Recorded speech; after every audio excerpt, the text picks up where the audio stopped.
Hello and welcome into another edition of State of the Sun Devils alongside Jesse Morrison, Damon Allred. I'm Jeremy Schnell here in Arlington, Texas after a blowout victory in the Big 12 championship game. ASU is going to the college football playoff. Jesse, I want to get your initial thoughts as to just how this even happened.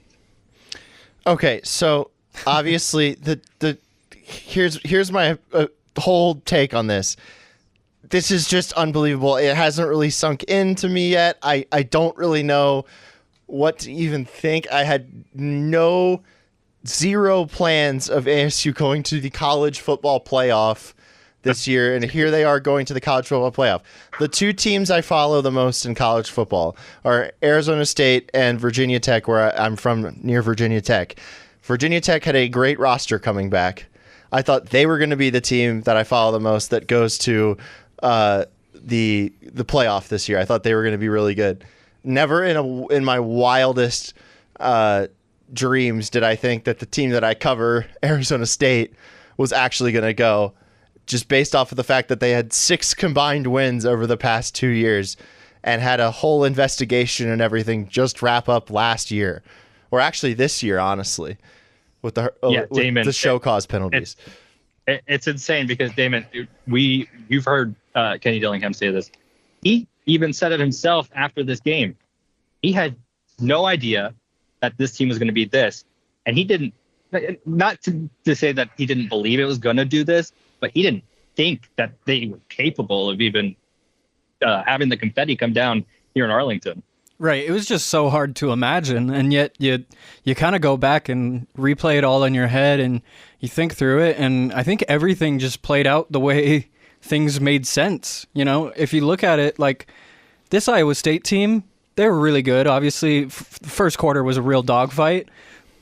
You know, ASU knew what they had and knew how to execute against that team. And it seems like a trend week after week where teams are who ASU thinks they are, and they get the scouts right every single time, it feels like.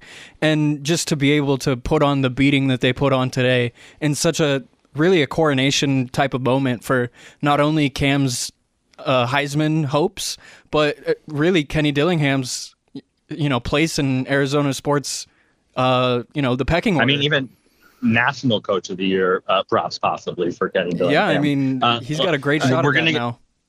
If I could make one point on Cam Skattebo, actually, that was another thing that he was somebody I doubted coming into the season, because last year he was fine. He was a good player, but I was like, they could really use an Eno Benjamin or a Rashad White, somebody like that, and so coming back this year, I was like, I don't know if they have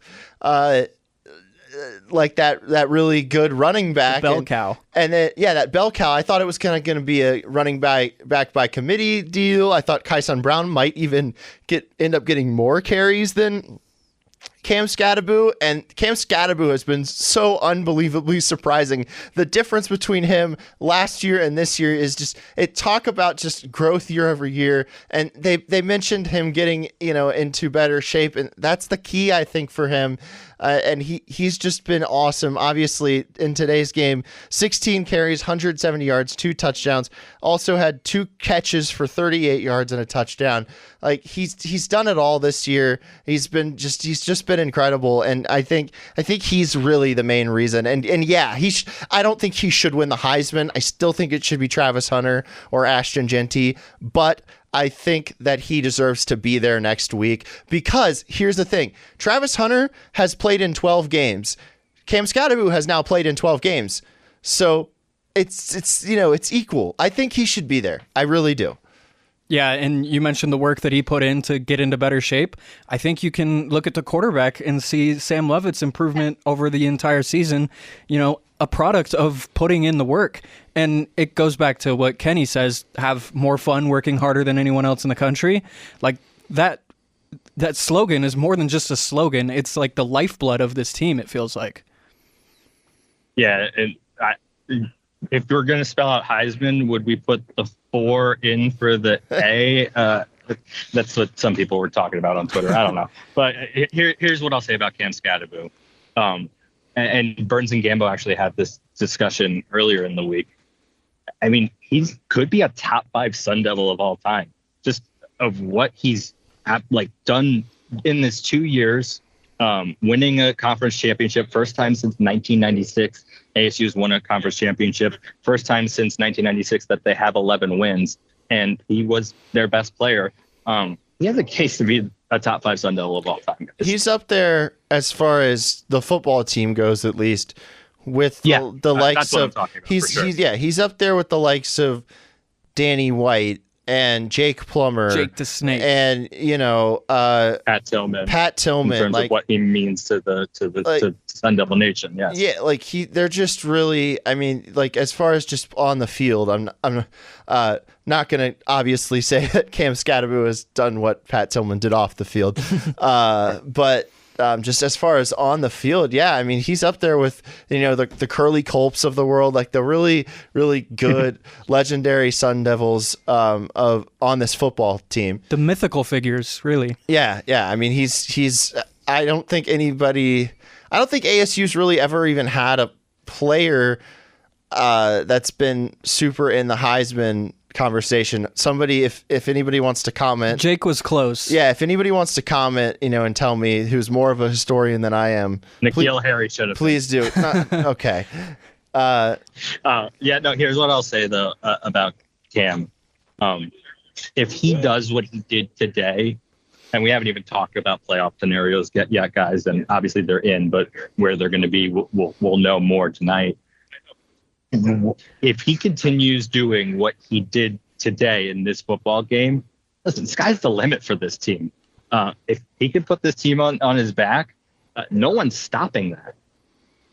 Yeah, and I mean, some of the runs he was breaking off early in this game were, hilarious plays where, he breaks through a crease and suddenly he's gone. It felt a lot like, to be honest, like watching Ashton Genty against UNLV last night is just...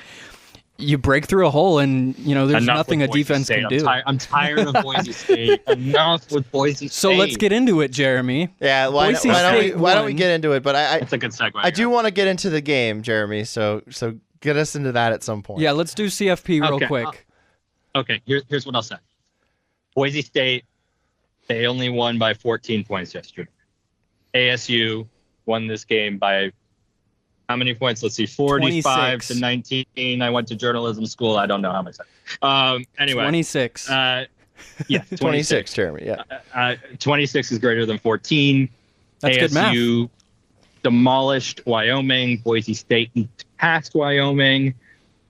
And that's just Boise State. Think about SMU, who lost to a team that ASU beat 2 weeks ago. And ASU was playing against a BYU team that had all of its weapons. So was SMU. There's a big, I would say, case for ASU to be able to even get the 3 seed here. It all comes down to Clemson. I think they're probably going to be the 4 seed if Clemson does beat SMU. But, I mean, we'll see. This was an absolute beatdown today in Texas, guys. And I will say real quick, there is a very funky scenario where, perhaps... If Clemson can beat SMU, there is a scenario out there where Boise State is the 3 and ASU is the 4. Shout out to Russ Ellinger for pointing this out, by the way. That case would probably have ASU going to the Peach Bowl instead of the Fiesta Bowl for their quarterfinal, which is something very interesting to consider. I think that, here's my opinion. I think that if SMU wins tonight, they're 12-1. They should be the 3. And if they lose tonight to Clemson, they should be the 4 and ASU should be the 3. That's my opinion. ASU should definitely get the bye. BYU, they beat UNLV by 14 points. Again, group of 5 team. Power 4 team needs to go to get the bye over a team with, in my opinion, a much worse resume. Someone do Damon, the Brett Yormark impression.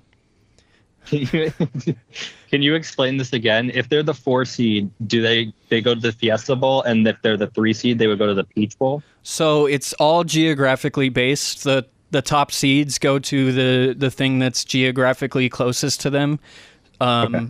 Or, there's conference things in there as well. The Big Ten champion is probably going to go to the Rose Bowl. The SEC champion, I think, is the Sugar Bowl or Cotton Bowl, one of the two. But, it really feels like a Fiesta Bowl is what ASU should be hoping for over a Peach Bowl, perhaps. So I think in this case, it's just finish ahead of Boise State, and then you're good. Yeah, that makes sense. And really, by resumes, they are ahead of Boise State, like Jesse was pointing out. Let's talk about Xavier Guillory. He stepped up in the absence of Jordan Tyson today, had himself a great game, 2 touchdowns overall. He's had some good games this season, but 1 catch there, 2 catches here, whatever it may be. Today was his best game of the season by far. Yeah, I mean, you could argue that, I think, but again, he only had 2 catches. It seems like every game that he seems like a lot of the games that he has, it's like 1 catch for 1 touchdown. Touchdown or bust. Dude knows how to find the end zone, for sure. But Melquan as well stepped up, 4 catches. Yeah. 4 catches for 91 yards. And the 2 big ones early, too. Yeah, 2 big ones. And then you saw the 43-yard catch by Malik McLean, who, that didn't lead to points, but it flipped the field position. They did flip the field position there. And so that was a crucial play as well. Malik McLean, he recovered an onside kick, too. Yeah. And, not the game that you usually see out of Shaman as far as receiving. But blocking. He threw some really good blocks today. So he tweeted about that too. He was like, "I love blocking for Skattebo." That's awesome. So yeah, it was great to see that. I mean, this game proved to me that ASU can win without Jordan Tyson. Like, very much proved to me, because they not only won without Jordan Tyson, they blew out their opponent without Jordan Tyson, and they tied a season high in points. This felt like, other than the fact, the magnitude of the championship, it obviously felt like a bigger game, but toward the end, it felt like one of those early season games, because they not only put in Jeff Sims, their second string quarterback, they got to Trenton Bourguet to get him to kneel out the game. So they played 3 quarterbacks in this game, which is, in a conference championship game, that's wild. It's like what they did a lot last year. Yeah. I mean, it's the first time they did it this year, and they did it in a conference championship game. That's unheard. Yeah, it's great. It's awesome. Let's get to the defense real quick. Obviously, the turnovers, 3 straight possessions in the second half, forcing a turnover for the defense. We said that before the game, that Iowa State's a little loose with the ball, and we saw that come to fruition in the second half, guys. That was the reason they won like they did, I think, because Iowa State, 3 straight possessions. If you're turning the ball over 3 straight possessions in the second half of any football game, you're going to lose.